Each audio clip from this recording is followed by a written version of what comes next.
El sumo pontífice, León XIV, acaba de promulgar una determinación tan inesperada, tan radicalmente apartada de cualquier protocolo preestablecido, que un silencio abrumador se propagó como una onda expansiva por cada rincón del Vaticano, dejando a todos los presentes inmovilizados en un estado de estupefacción absoluta, pero no solo entre los milenarios muros de la Santa Sede.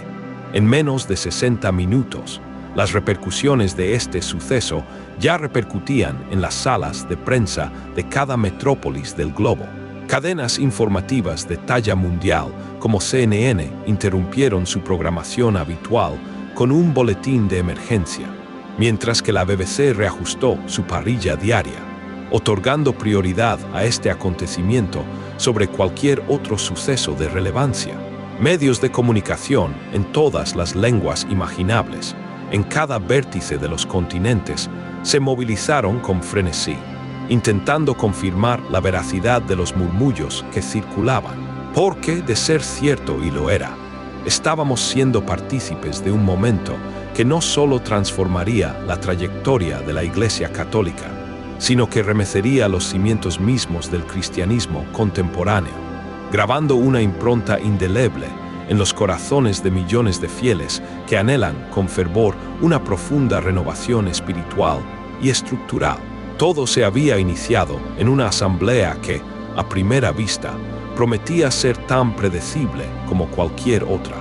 No había indicios de drama inminente ni presagios de revelaciones trascendentales.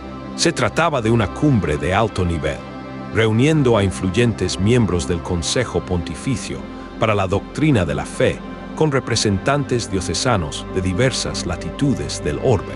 Un encuentro anual que solía desvanecerse en la maraña de la burocracia eclesiástica, ajeno al escrutinio público. Sin embargo, el Papa León XIV no era un líder que se adhiriera a guiones preestablecidos. Su pontificado se había caracterizado siempre por una corriente de imprevisibilidad y audacia. Lo que expuso aquel día no solo transgredió las normas, las pulverizó, enviando los vestigios de la tradición a volar por un aire cargado de una tensión palpable.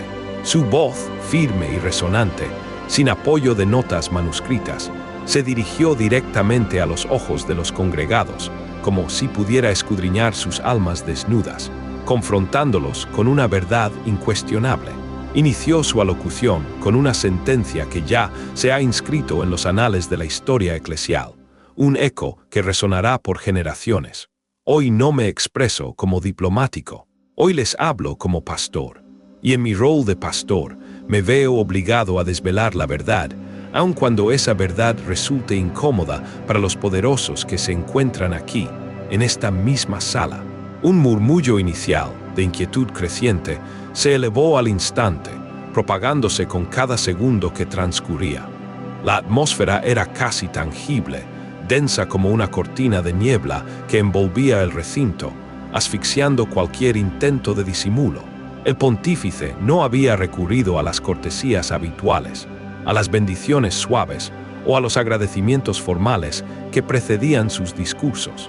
Se lanzó de lleno al corazón de la cuestión, y lo que siguió dejó a todos los presentes en un estado de conmoción gélida, con el aliento atrapado en sus pechos, incapaces de procesar la audacia de sus palabras, el peso de su revelación ineludible. La Iglesia no agoniza por embates externos, se descompone desde su interior más profundo, y si no actuamos ahora, con una premura inquebrantable y una valentía sin parangón, seremos los testigos pasivos e impotentes de nuestro propio e inevitable colapso, sentenció con una voz que vibraba con dolor y convicción. Nadie osaba respirar. El oxígeno parecía haberse solidificado en el ambiente, convirtiéndose en un peso insoportable.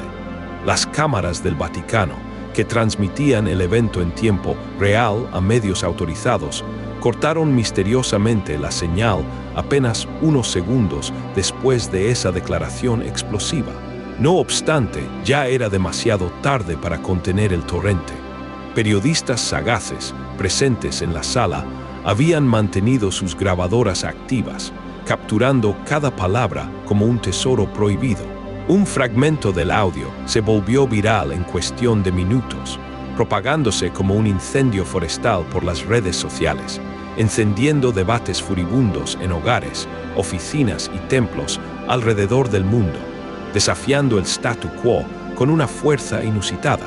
¿Qué impulsó estas palabras tan crudas, tan cargadas de un dolor acumulado por siglos? ¿Qué tormentas ocultas y devastadoras azotaban realmente los milenarios muros del Vaticano? Para dilucidar el enigma, es imperativo retroceder unos cuantos meses, sumergiéndonos en la trayectoria vital de este hombre extraordinario. Desde su investidura, el Papa León XIV, cuyo nombre de pila era Giancarlo Bellini, nacido entre las adoquinadas calles de Florencia, había manifestado indicios inequívocos de no ser un dirigente convencional. Su sólida formación como filósofo de pensamiento profundo, el tiempo que dedicó incansablemente como misionero en los barrios marginales de Latinoamérica, donde experimentó la miseria humana en carne propia, y su tenaz negativa a aceptar los privilegios inherentes a la curia romana, ya configuraban señales claras de una visión renovadora para guiar a la Iglesia en el siglo XXI. No obstante, nada, absolutamente nada, había preparado al mundo para el torrente de verdades que se precipitaría después, impactando con fuerza inusitada en la conciencia colectiva. Para aquellos y aquellas que buscan una comprensión más profunda de estos eventos que transforman la historia, os invitamos a uniros a nuestra comunidad. Suscríbete a Milagros del Espíritu Santo y continúa este viaje de descubrimiento con nosotros, porque cada episodio revela una nueva capa de la verdad. Estamos extraviando generaciones completas. ¿Por qué razón? Inquirió con una retórica lacerante. Porque promulgamos preceptos morales con fervor, pero vivimos en una hipocresía que clama al cielo. Porque pronunciamos la palabra compasión con dulzura, pero ostentamos una arrogancia que disuade a los más humildes. Porque nos llenamos la boca de discursos sobre el amor divino, mientras brindamos protección a quienes aniquilan ese amor en su manifestación más sagrada, la infancia inocente. La frase final flotó en el ambiente como una espada de Damocles, suspendida sin requerir explicaciones adicionales. La alusión era meridianamente clara, un golpe directo al corazón de los escándalos de abuso sexual perpetrados por miembros del clero que habían desgarrado a la Iglesia durante décadas, dejando cicatrices indelebles en almas fragmentadas y comunidades desoladas. El pontífice no eludió el tema con eufemismos diplomáticos. Lo afrontó con una brutalidad que infligía dolor, que quemaba hasta los cimientos de la fe. ¿Dónde se encontraban los líderes cuando sus propios sacerdotes destrozaban existencias enteras, hurtando la pureza de infantes indefensos? ¿Dónde estaban aquellos que juraron proteger a los más vulnerables, a los que más necesitaban su amparo? Interrogó con una intensidad desoladora.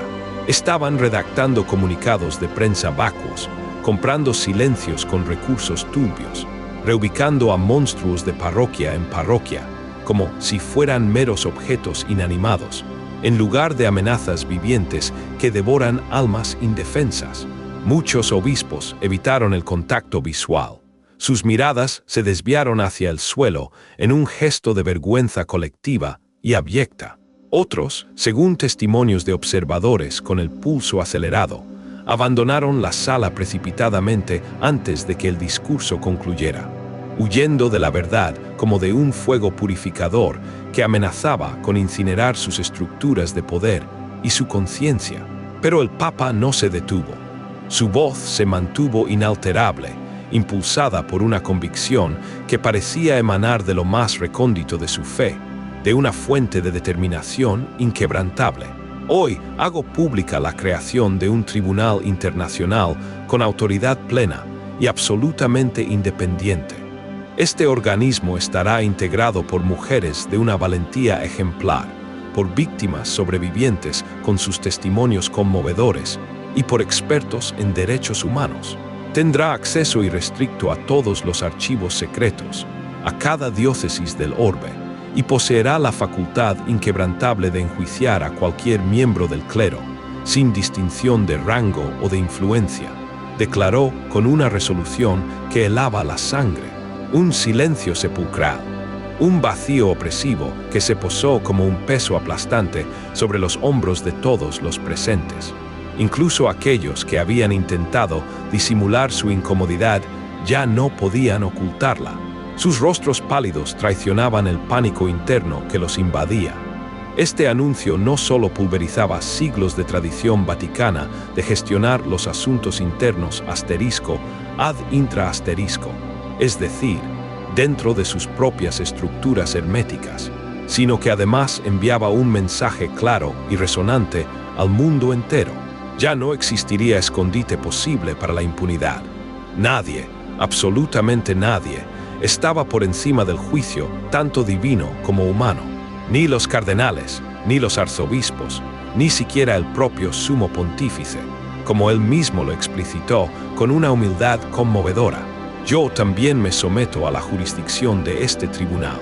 Nadie debe temer a la verdad si no alberga nada que ocultar. La determinación fue recibida con ovaciones espontáneas por parte de algunos asistentes, especialmente los delegados de diócesis africanas y latinoamericanas, donde el clamor por la justicia había sido un grito silenciado por demasiado tiempo, mientras que los miembros del ala más conservadora del clero mostraban un visible disgusto, con sus expresiones faciales endurecidas por el temor a la transformación inminente, un cambio que desafiaba su visión del orden establecido. Sin embargo, aquello no fue todo.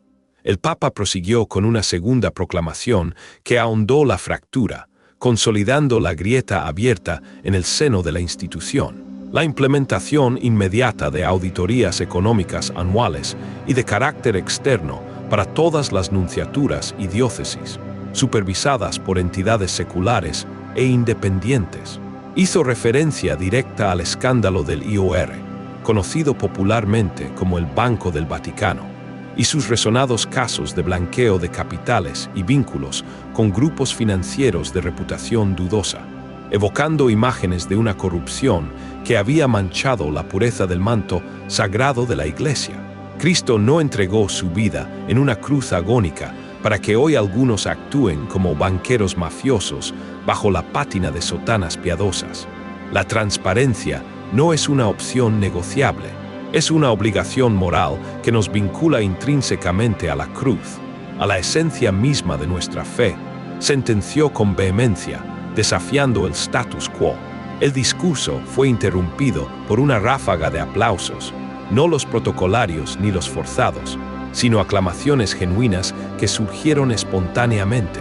Laicos se pusieron de pie, con lágrimas asomando en sus ojos, acompañados por algunos sacerdotes que habían mantenido un silencio prolongado durante años, e incluso religiosos que habían sido coaccionados a callar por atreverse a disentir. Lo que siguió fue una tercera revelación impactante, una que estremeció las raíces mismas de la tradición eclesiástica. A partir de este día, la Iglesia abrirá el sacerdocio a hombres casados y se iniciará un proceso formal para debatir teológicamente el papel de las mujeres en el ministerio. No más tabúes que asfixien la acción del Espíritu Santo. No más siempre se ha hecho así como pretexto para la inercia, clamó con determinación. La reacción fue instantánea. Mientras algunos vitoreaban con una alegría liberadora, otros abandonaban la sala con pasos apresurados, sus rostros reflejando consternación o indignación. La prensa internacional estalló en un frenesí y las plataformas digitales colapsaron bajo el peso de millones de opiniones apasionadas, dividiendo el sentir global. Para quienes deseen seguir el desarrollo de esta increíble saga de transformaciones y comprender cómo estos cambios impactan la fe global, no olviden suscribirse a Milagros del Espíritu Santo. Su apoyo es esencial para continuar compartiendo estas verdades. En países de arraigada tradición católica, como Filipinas, México, Polonia y España, se organizaron vigilias de oración multitudinarias. Algunas, a favor de las reformas, entonaban cánticos de esperanza y renovación. Otras, en señal de protesta, elevaban rezos angustiados, expresando su preocupación por la posible ruptura doctrinal. Y a pesar de la polarización, el pontífice clausuró su alocución sin atisbo de miedo, con una serenidad que parecía emanar de una fuente divina, la misma calma con la que había comenzado su potente mensaje. Jesús confrontó a los fariseos, no con el propósito de abolir la ley, sino para purificarla de la hipocresía que la corroía. Hoy no pretendo destruir la iglesia, hoy la sacudo con un amor fraternal y genuino, porque, en ocasiones, el acto más sagrado que puedes llevar a cabo con un templo es volcar sus mesas, remover el polvo acumulado por el tiempo y permitir que la luz entre y lo ilumine todo. Concluyó con una metáfora poderosa que resonó en cada corazón. En cuestión de horas, etiquetas como Papa León, Reforma Iglesia 2025, Reforma Papal del siglo y Fin del silencio se volvieron tendencias globales, uniendo voces de todos los confines del planeta en un coro digital de emociones encontradas. Líderes políticos, religiosos y sociales reaccionaron con asombro, incapaces de procesar lo que acababan de presenciar, sus declaraciones cargadas de sorpresa y un profundo debate. Algunos hablaron de herejía, sus voces temblaban de ira, otros de una valentía profética que inspiraba lágrimas de gratitud. Algunos exigieron su renuncia inmediata, clamando por la estabilidad de la institución. Otros lo compararon con figuras históricas de la talla de San Francisco de Asís, de Lutero, e incluso con revolucionarios que alteraron el curso de naciones enteras. Pero lo innegable es que el Papa no se inmutó, no se recluyó en Roma, no suspendió sus compromisos ni se escondió en las sombras. Por el contrario, convocó a una rueda de prensa para el día siguiente, demostrando una resiliencia que conmovía a propios y extraños, fortaleciendo su postura. Y fue allí, en esa comparecencia pública, donde dejó una verdad incuestionable que aún retumba en cada rincón del planeta como un eco eterno, una declaración de principios que marcaría el rumbo. No me amedrenta el cisma que fragmenta cuerpos. Temo, sí, a una fe desprovista de verdad, a una religión carente de justicia, a una iglesia que se niega a contemplar el espejo de sus propias faltas. Y así, en menos de 24 horas, el mundo entero comprendió que estábamos ante un punto de inflexión decisivo, una resolución de carácter histórico que escindía épocas, marcando un antes y un después. Un pontífice que no manifestaba interés alguno en preservar un statu quo anquilosado y polvoriento.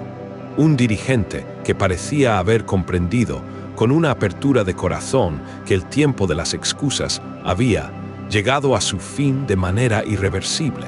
El precio de esta audacia era elevadísimo, y sus ramificaciones aún resultaban imposibles de sopesar en su totalidad. Pero una certeza prevalecía: la Iglesia Católica ya no era la misma, y no lo sería jamás, transformada por un vendaval de cambio que soplaba con una fuerza indomable e imparable. La mañana siguiente al incendiario discurso del pontífice León XIV, la plaza de San Pedro amaneció con una atmósfera palpablemente diferente, envuelta en una densidad de expectación y tensión. Era aún muy temprano, pero las multitudes ya comenzaban a congregarse. Turistas curiosos con sus cámaras, peregrinos devotos aferrando rosarios entre sus manos, equipos de televisión posicionando sus objetivos para captar cada detalle y manifestantes exhibiendo pancartas rudimentarias, hechas a mano. Algunos acudían para elevar sus oraciones en un silencio reverencial, buscando paz en medio del caos. Otros para protestar con voces elevadas, defendiendo tradiciones que consideraban ancestrales e inmutables. Y muchos simplemente porque intuían en lo más profundo de su ser que estaban siendo testigos de algo insólito, la metamorfosis pública de una institución con más de 2000 años de historia. Un renacimiento que prometía ser doloroso, pero intrínsecamente necesario para su supervivencia y su renovación espiritual. Para quienes desean mantenerse informados sobre los giros inesperados de esta narrativa histórica y sus implicaciones para el futuro de la fe, es esencial que se unan a nuestra comunidad. Suscríbete a Milagros del Espíritu Santo y no te pierdas ningún detalle de estos trascendentales momentos.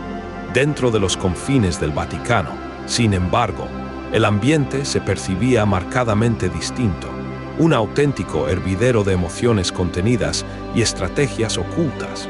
Desde las primeras horas del amanecer, los venerables pasillos de la curia romana bullían con una actividad febril, susurros y movimientos calculados. Cardenales se reunían en despachos sellados, sus conversaciones apenas audibles, semejantes a antiguas conspiraciones que se tejían en las sombras. Se enviaban mensajes cifrados a nunciaturas de todo el orbe, tejiendo una intrincada red de alianzas y disensos, de apoyos velados y oposiciones tácitas.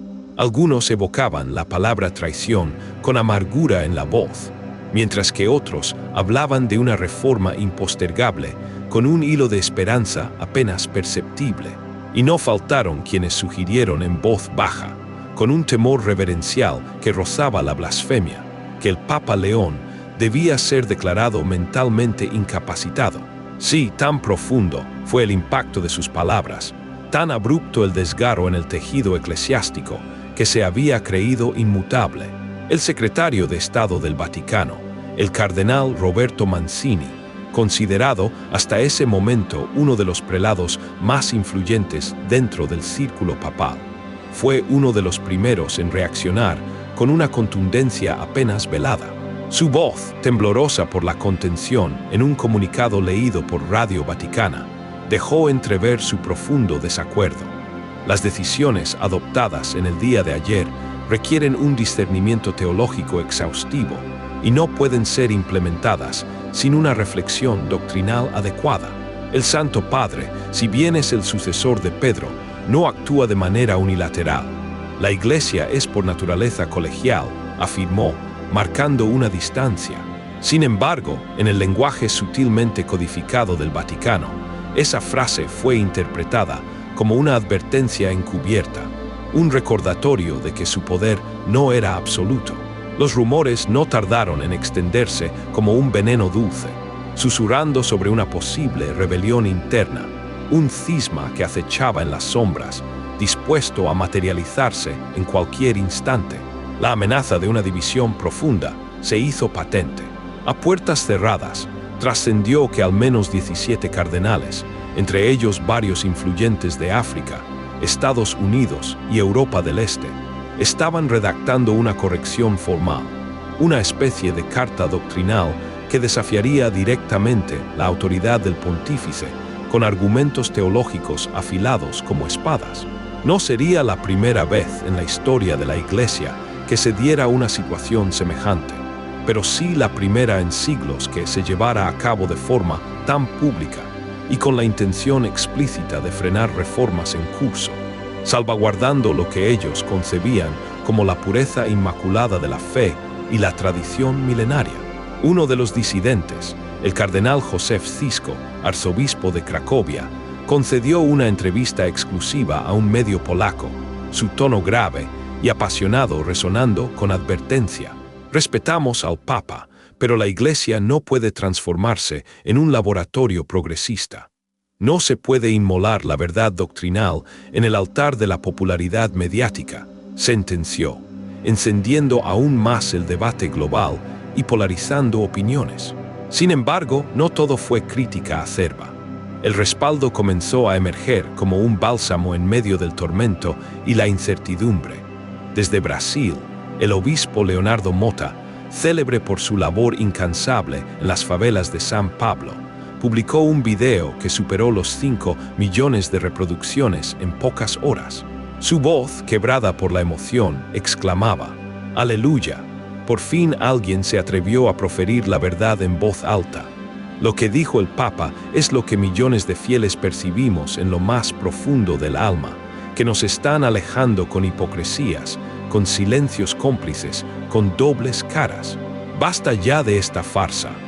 En Estados Unidos, Diversas comunidades católicas de corte progresista celebraron vigilias nocturnas, con lecturas del Evangelio que resonaban con una renovada esperanza y pancartas que proclamaban: «Gracias, León, no más silencio». Sus cánticos se elevaban como oraciones vivas, llenas de fervor. Para comprender plenamente la magnitud de este movimiento de apoyo que recorre el mundo y cómo está redefiniendo el futuro de la fe, te animamos a suscribirte a Milagros del Espíritu Santo y a unirte a nuestra comunidad. Incluso líderes de otras confesiones religiosas reaccionaron, añadiendo capas de profundidad y complejidad al drama que se desplegaba. El patriarca ecuménico de Constantinopla, máxima autoridad de la Iglesia Ortodoxa Oriental, emitió un mensaje conciso, pero poderoso. El dolor por la verdad no genera división, sino purificación del espíritu. Y desde la Iglesia Anglicana, el arzobispo de Canterbury afirmó con solemnidad: el Papa León XIV ha inaugurado un proceso que el mundo cristiano en su totalidad no puede ni debe ignorar. Es un llamamiento a la honestidad radical, dirigido a todos los creyentes, sin exclusión. Mientras tanto, los expertos en leyes canónicas y seculares, tanto en Roma como fuera de ella, se afanaban en desentrañar el alcance y las implicaciones del anuncio más radical de todos: la creación del Tribunal Internacional Independiente para juzgar casos de abuso dentro del clero. Con mentes agitadas por las implicaciones sin precedentes, la pregunta era ineludible: ¿poseía el Papa realmente la autoridad para instituir un organismo de tal magnitud? La respuesta, compleja y enredada en un laberinto de cánones y fe, se debatía intensamente. Hasta ese momento, todos los procesos disciplinarios en el seno de la Iglesia se habían desarrollado internamente, velados por un manto de secreto y discreción. Incluso cuando un sacerdote era procesado por la justicia civil, el Vaticano mantenía su propia vía paralela, resguardando sus secretos con celo. Pero el tribunal propuesto por León XIV ostentaría una autonomía plena, con acceso irrestricto a documentos hasta entonces prohibidos, y lo más escandaloso para la vieja guardia, incluiría la participación de laicos, mujeres y, crucialmente, de víctimas, cuyas voces marginadas ahora se alzarían con una fuerza inaudita, desafiando el orden establecido y clamando por una justicia largamente postergada y merecida. Una exfiscal argentina de la Corte Penal Internacional, la reconocida Alejandra Marini, fue designada provisionalmente como presidenta del Comité de Implementación, un nombramiento que resonó globalmente. Su reacción al ser contactada por la prensa fue elocuente y cargada de una determinación inquebrantable: acepto con profunda humildad esta responsabilidad. No estamos ante un escenario de venganza ciega, sino de una justicia que busca ser restaurativa, que anhela sanar las heridas abiertas. La Iglesia ha solicitado perdón en numerosas ocasiones. Ahora debe demostrar que ese perdón no es una mera retórica ornamental, sino un compromiso tangible que sana las heridas más profundas del alma. Esto provocó reacciones furibundas en sectores ultratradicionales, donde el pavor al cambio se mezclaba con una ira ancestral, desatando una resistencia feroz. En foros ultraconservadores de Internet, comenzaron a circular imágenes del Papa con insultos hirientes, memes que lo acusaban de masón o comunista, y hasta amenazas veladas que helaban la sangre, revelando la profundidad del malestar. Algunos fieles, visiblemente perturbados, se arrodillaban frente a parroquias, orando con fervor por lo que consideraban la salvación de la Iglesia, mientras otros colgaban pancartas exigiendo la renuncia del pontífice, sus ojos inundados de desilusión. Pero en medio de todo ese caos turbulento, las redes sociales tejían una narrativa alternativa, una historia de redención y esperanza. Era la voz de católicos que, por primera vez en muchos años, sentían un rayo de luz en su fe, una promesa de autenticidad que brotaba como agua fresca de una fuente olvidada, reanimando sus espíritus. La Iglesia, para muchos, estaba comenzando a respirar de nuevo, liberada de viejas cadenas. Este movimiento no solo reconfigura la institución, sino que también revitaliza la espiritualidad de millones. Si buscas entender el verdadero impacto de estos cambios y cómo se despliega la fe en el siglo XXI, te invitamos a ser parte de nuestra comunidad. Suscríbete a Milagros del Espíritu Santo para no perderte las próximas revelaciones de este trascendental camino. Esa misma tarde, una noticia adicional conmocionó a Roma, resonando como un trueno en un cielo ya tormentoso. El cardenal Armand de la Cour, de origen francés, presentó públicamente su renuncia al influyente cargo de prefecto del dicasterio para la educación católica. Y no se trató de una dimisión diplomática o sutil, sino de una carta bomba, rebosante de un arrepentimiento crudo y sincero. Durante años he defendido estructuras que protegían a criminales y silenciaban a las víctimas con un silencio cómplice. Me embarga una vergüenza profunda y, por respeto a la verdad y al Papa León, presento mi dimisión. No deseo continuar formando parte de una maquinaria más preocupada por su imagen inmaculada que por la auténtica justicia, declaró, conmoviendo al alma de muchos. Jamás un cardenal había hablado con tal vulnerabilidad y honestidad. Y no fue el único. En menos de 24 horas, se registraron al menos 4 renuncias adicionales de obispos en Bélgica, Irlanda, Argentina y Estados Unidos. Todos ellos emitieron cartas públicas, admitiendo encubrimientos dolorosos, negligencias que pesaban como cadenas y simples omisiones por temor a un sistema opresivo y hermético, lo que generó un efecto dominó de revelaciones. En medio del frenesí mediático y las dimisiones de alto perfil, un antiguo documento reapareció, añadiendo nuevas capas de intriga y confirmando la visión a largo plazo del pontífice. Un avezado periodista italiano reveló que el Papa León XIV llevaba meses fraguando esta transformación con una pasión meticulosa. Según el reportaje publicado por La Repubblica, existía un documento interno titulado Ecclesia Nuda, la Iglesia desnuda, redactado por el propio León antes de su elección al papado, donde ya exponía con claridad todo lo que ahora estaba ejecutando con un coraje inquebrantable: auditorías financieras rigurosas, reformas en la rendición de cuentas, descentralización del poder eclesiástico y una profunda revisión doctrinal de los sacramentos. El texto, que no tardó en filtrarse en las redes, contenía frases que ahora resonaban con una fuerza aún mayor, como ecos del destino. Una de ellas, particularmente impactante, afirmaba: el problema de la Iglesia no es que el mundo no la escuche, es que la Iglesia ha dejado de decir cosas que merezcan ser escuchadas, cosas que conmuevan el corazón humano, que toquen la fibra más sensible de la existencia. Los jóvenes, en universidades, en movimientos juveniles católicos y en comunidades digitales, respondieron con una energía vibrante que inundó cada espacio. La reacción fue predominantemente positiva, un torrente de entusiasmo liberador. Plataformas como TikTok y YouTube se vieron desbordadas con videos donde jóvenes católicos expresaban sentirse, por fin, representados por un pontífice que no temía, que hablaba su lenguaje de autenticidad y valentía. Uno de los videos más virales fue el de una joven mexicana, su voz entrecortada por la emoción, quien compartía: soy católica, y durante años sentí la necesidad de ocultar mi fe para no parecer hipócrita o anticuada. Hoy me siento plenamente libre de volver a proclamar que sí creo, porque alguien, por fin, está enunciando la verdad en Roma con una gallardía que inspira y mueve corazones.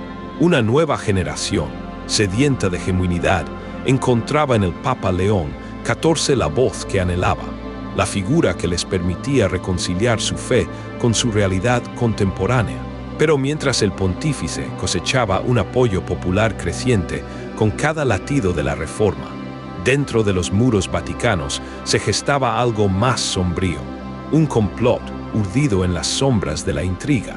se filtró la noticia de que un grupo selecto de cardenales había solicitado la convocatoria de un concilio extraordinario, una medida que no se producía desde el Concilio Vaticano II, con la manifiesta intención de cuestionar doctrinalmente las decisiones de León XIV.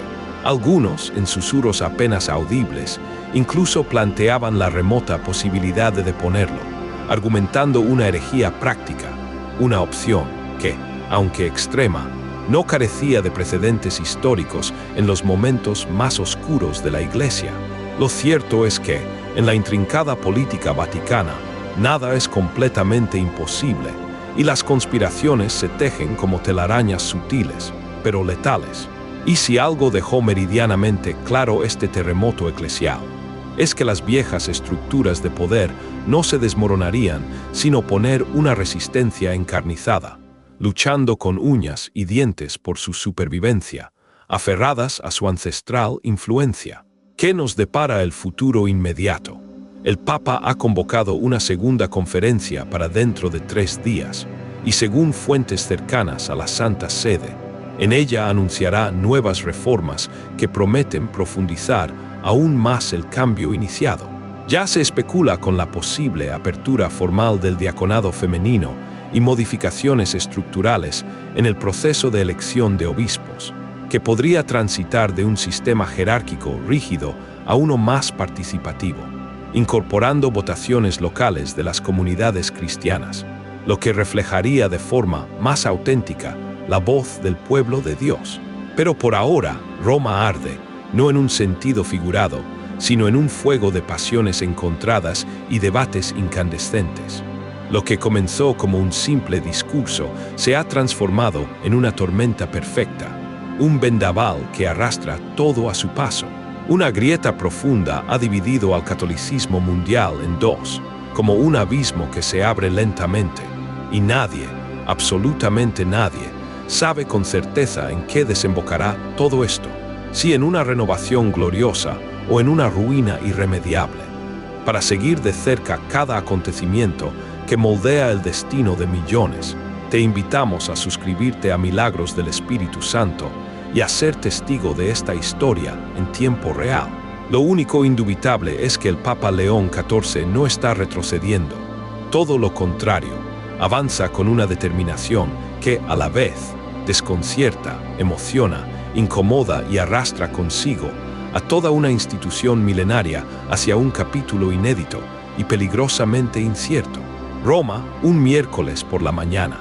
Los ecos de los pasos resuenan solemnes en los pasillos de mármol del Palacio Apostólico, cada sonido cargado de la historia que se escribe y de la urgencia del momento.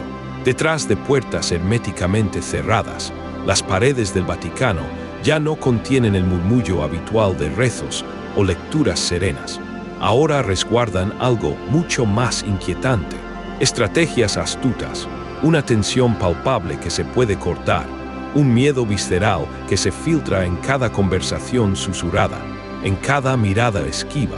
Horas después del discurso explosivo del Papa León XIV, la intrincada maquinaria interna del Vaticano, aquella que rara vez se muestra al mundo exterior, se ha activado por completo con una precisión quirúrgica, y no para respaldar al pontífice en su cruzada de purificación, sino para frenar su revolución con todas las herramientas disponibles a su alcance, con la fuerza de siglos de tradición y poder. Porque, aunque León XIV goza de un apoyo popular creciente entre los fieles devotos, las víctimas silenciadas, los jóvenes sedientos de cambio y los movimientos sociales que claman por justicia, su cruzada ha despertado a la vieja guardia, a los guardianes inmemoriales del poder eclesiástico.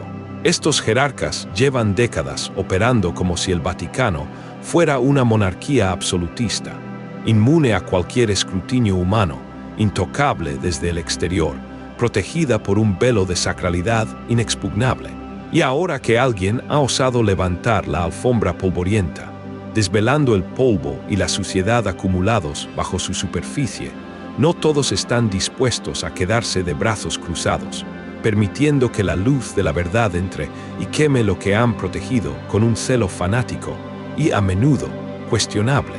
La batalla por el alma de la Iglesia ha comenzado en serio, con implicaciones que van mucho más allá de las paredes de Roma, resonando en los corazones de millones de creyentes en cada rincón del planeta, que observan y rezan con la esperanza de una verdadera transformación. A las 8 de la mañana, en una sala conocida solo por su nombre interno, Domus Silenti, Casa del Silencio, se llevó a cabo una reunión de emergencia con 11 cardenales influyentes, 2 exdiplomáticos papales de vasta experiencia, un abogado canónico de alto rango y 3 representantes de congregaciones religiosas de gran peso, todos hombres, todos mayores de 70 años, todos pertenecientes al bloque ultraconservador de la Iglesia, unidos por un miedo compartido al cambio radical propuesto.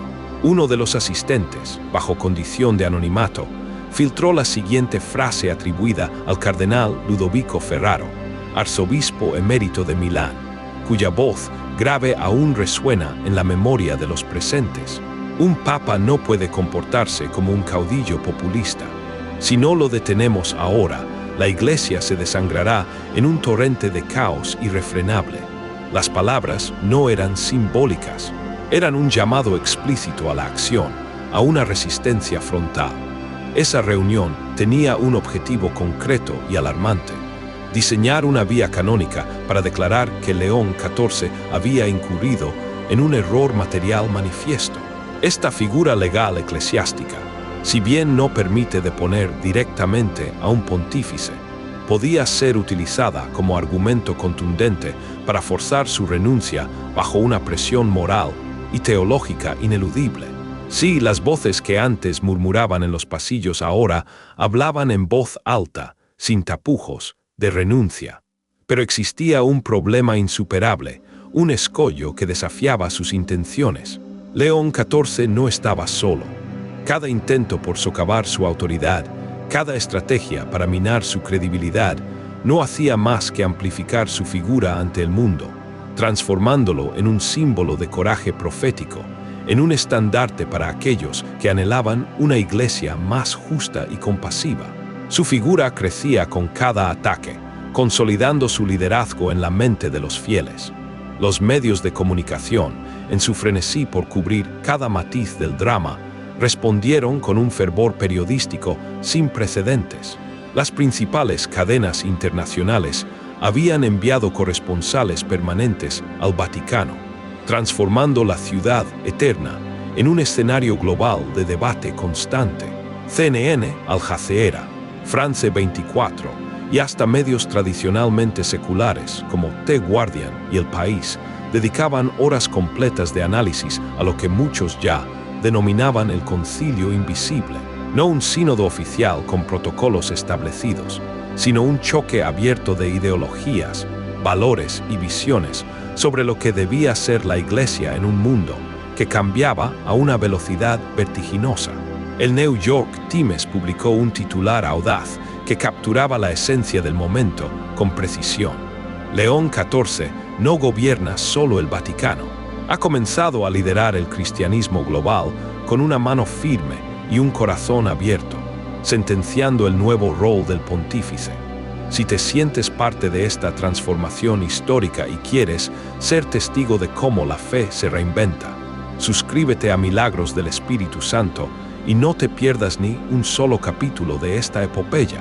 En Roma, los hoteles que circundaban el Vaticano estaban abarrotados, llenos hasta el límite de su capacidad. Las habitaciones con vista a la imponente cúpula de San Pedro habían triplicado su precio, atrayendo tanto a peregrinos devotos como a curiosos ávidos de presenciar el espectáculo. Fieles de todas partes del mundo llegaban, no para peregrinar en paz y recogimiento, sino para manifestarse o apoyar con una pasión desbordante, para hacer sentir su presencia y su voz. En la misma plaza, dos multitudes visiblemente divididas se enfrentaban en un diálogo de signos y símbolos. De un lado, pancartas con mensajes elocuentes. Con León XIV, no más encubrimientos, por una iglesia que escuche, la fe no es miedo. Y del otro, frases impresas en blanco y oro que proclamaban: tradición es verdad, León divide, nosotros resistimos, no se toca la doctrina, reflejando la profunda polarización que se había apoderado de la fe. A mediodía, el prestigioso diario alemán Der Spiegel publicó en exclusiva una filtración que agitó aún más la tormenta, añadiendo combustible al fuego ya encendido. Bajo el título Memorandos de San Anselmo, se revelaba un conjunto de notas internas redactadas por teólogos que colaboraban dentro del dicasterio para la doctrina de la fe. Estas notas expresaban abiertamente la seria preocupación de que los cambios propuestos por León XIV, especialmente la inclusión de mujeres en funciones ministeriales y la discusión sobre el sacerdocio para hombres casados, pudieran constituir una ruptura doctrinal sin precedentes, un quiebre que amenazaba la unidad sagrada de la Iglesia. Pero lo más inquietante del documento no era la crítica acerba en sí, sino la solución propuesta en caso de que el Papa persistiera en lo que consideraban sus errores. En caso de persistencia del sumo pontífice en sus errores, se podrá considerar un estado de sede impedida y declarar la necesidad de nombrar un administrador apostólico interino. Esto, en términos sencillos, implicaría aislar al Papa y declararlo no apto para ejercer el gobierno eclesiástico, sin llegar a deponerlo abiertamente, lo que representaba una jugada extremadamente peligrosa que evocaba los tiempos más oscuros del gran cisma de Occidente, cuando la Iglesia se dividió en dolorosas facciones, cada una siguiendo a su propio Papa. ¿Cómo reaccionó el pontífice ante este torbellino de intrigas?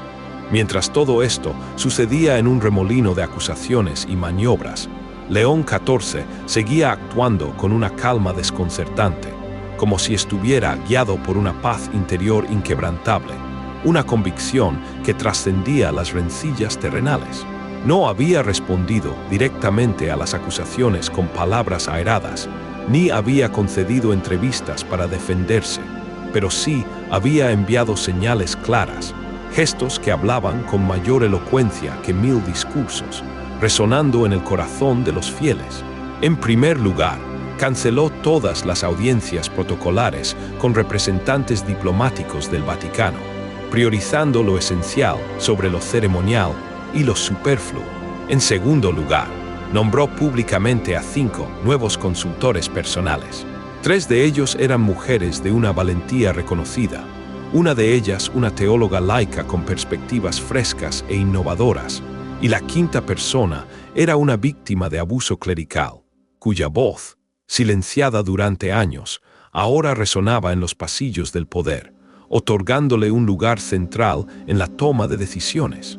Ese gesto, aparentemente simbólico, provocó un terremoto silencioso, porque hasta ese momento ninguna víctima había sido incorporada en una posición consultiva del más alto nivel pontificio, rompiendo barreras con una compasión real y sin precedentes. Este es un momento decisivo en la historia de la fe. Si buscas entender cómo estas acciones transforman vidas y redefinen la Iglesia, no dejes de suscribirte a Milagros del Espíritu Santo. Y luego llegó el gesto más inesperado de todos, uno que tocó el corazón de muchísimas personas. El Papa abandonó el Vaticano sin previo aviso ni escolta visible, y fue visto ingresando a pie en una parroquia popular del barrio de Trastevere, donde ofició misa sin cámaras intrusivas, sin un cortejo armado que lo protegiera, sin el rígido protocolo que siempre lo rodeaba. Una fotografía espontánea, tomada por una monja con su teléfono celular, mostraba al pontífice arrodillado entre los feligreses humildes, compartiendo su vulnerabilidad y su fe de manera íntima.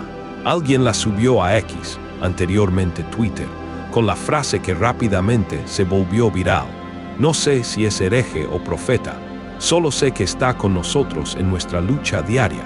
La imagen fue compartida más de 25 millones de veces en 24 horas, convirtiéndose en un poderoso símbolo de humildad y cercanía que inspiraba lágrimas y profundas reflexiones en todo el mundo católico y más allá.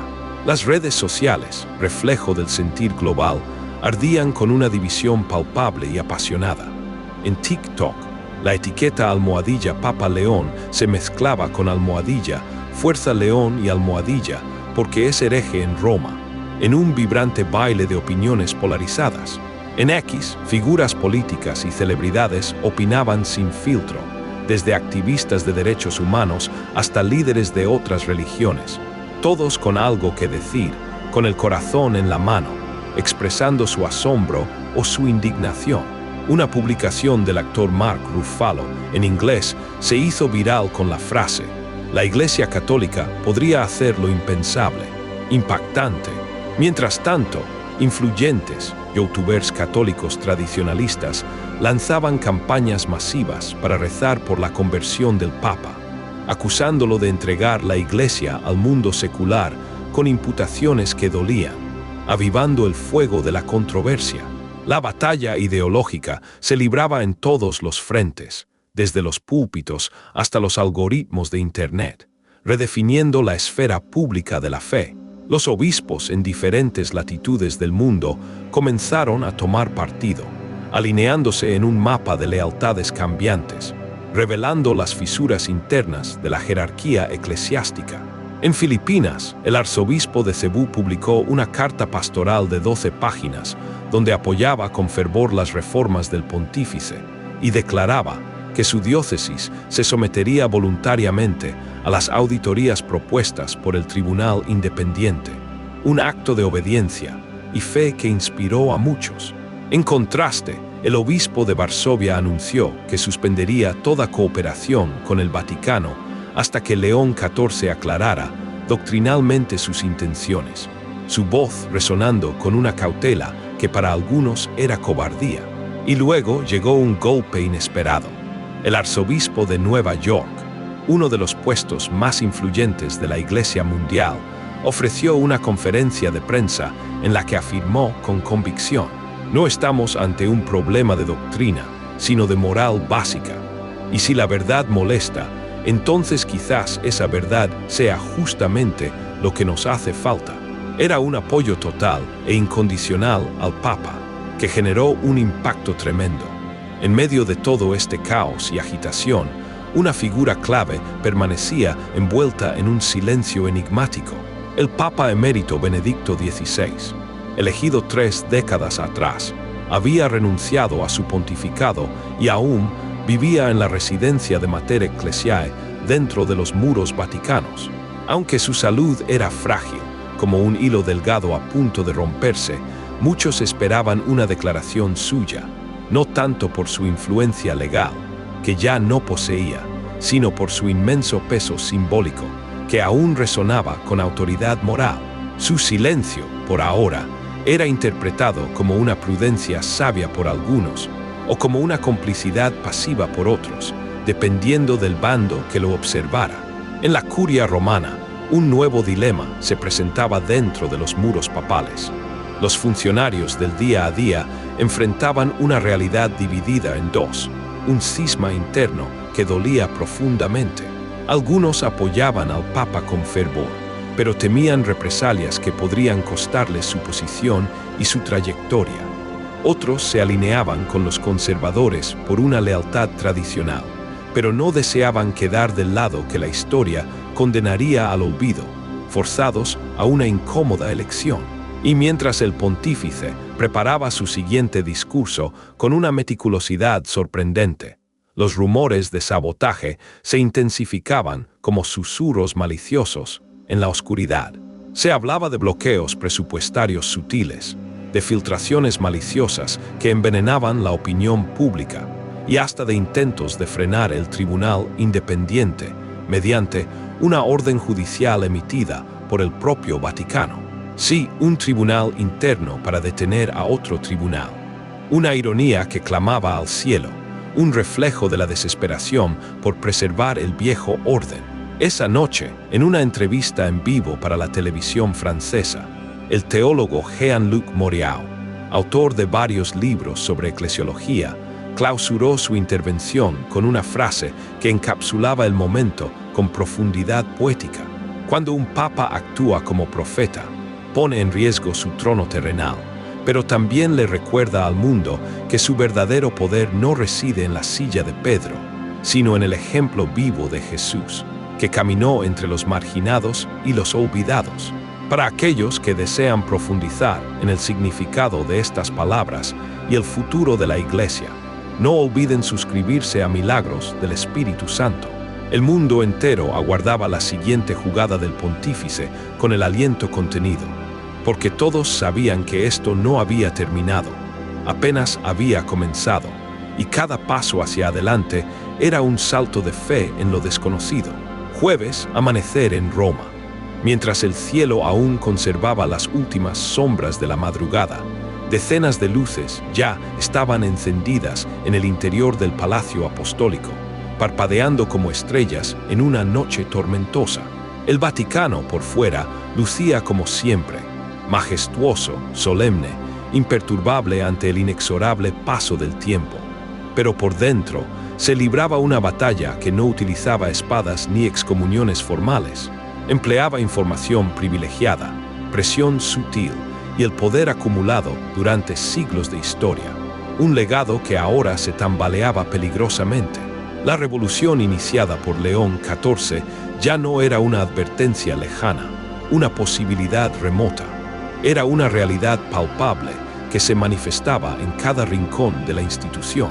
Y como toda realidad que amenaza estructuras profundamente arraigadas, había generado una respuesta inmediata y organizada, un contraataque diseñado para restaurar el orden perdido a toda costa. El contraataque de la curia se evidenciaba en la existencia de dos Vaticanos, coexistiendo en una tensión creciente y manifiesta.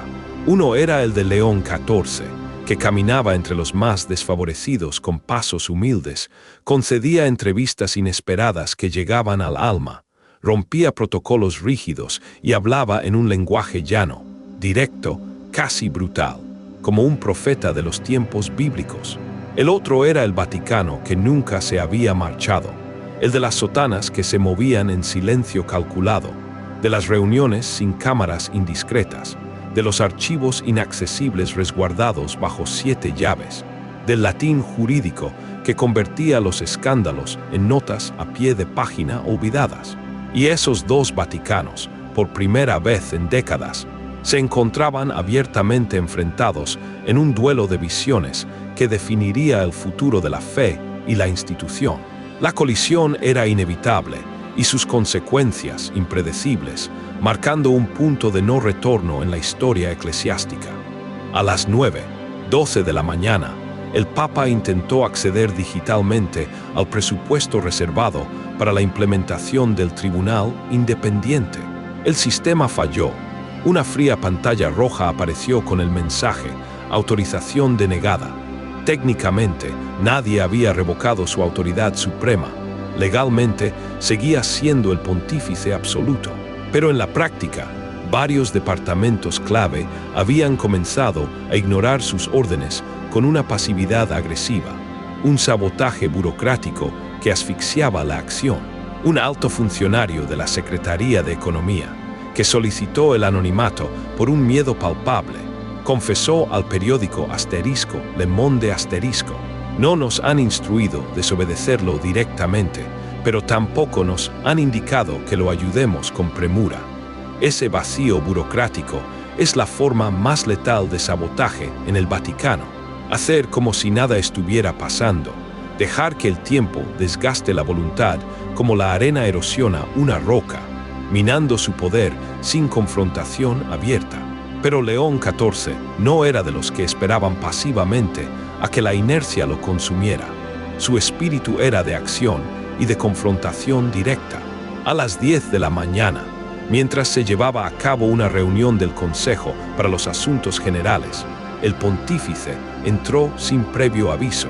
Su presencia se sintió como un rayo en una habitación oscura, generando un silencio absoluto, un vacío cargado de expectación y de nerviosismo. La mayoría de los presentes, obispos y cardenales de alto rango, se pusieron de pie por un reflejo reverencial. León no pronunció una sola palabra al principio. Caminó con pasos firmes hasta la cabecera de la mesa, Se sentó y colocó sobre ella un dossier asterisco de más de 400 páginas, cuyo peso simbólico era mucho mayor que su volumen físico. El título, escrito en una tipografía sobria, rezaba: Omerta Sacra, el silencio sagrado. Se trataba de un compendio de documentos, testimonios desgarradores y cartas internas que demostraban cómo, durante décadas, miembros del alto clero habían silenciado denuncias de abuso con mano de hierro, desviado fondos sagrados y obstaculizado investigaciones justas con una impunidad flagrante.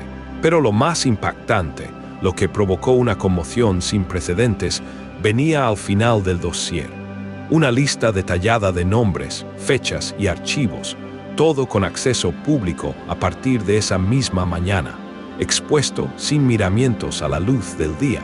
El Papa se levantó, miró a los presentes con unos ojos que parecían penetrar el alma y pronunció solo una frase, cargada de una profecía ineludible: si la Iglesia no purifica su propia casa con humildad y transparencia, el mundo lo hará por ella, con un juicio implacable y sin misericordia.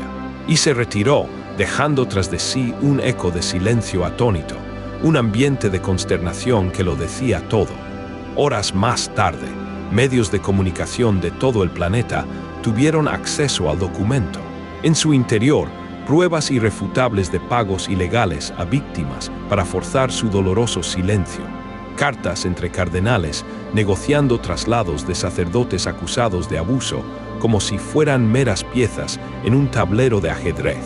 Y lo más escandaloso, evidencia de que algunos de estos nombres seguían en funciones activas, profanando el altar y la fe. No te quedes al margen de esta historia fascinante que sigue reescribiéndose con cada acto de fe y cada decisión audaz. ¿Quieres saber cómo estas transformaciones impactarán tu vida y el futuro de la espiritualidad global? ¿Estás listo para presenciar el verdadero despertar de la fe? Entonces es el momento de actuar.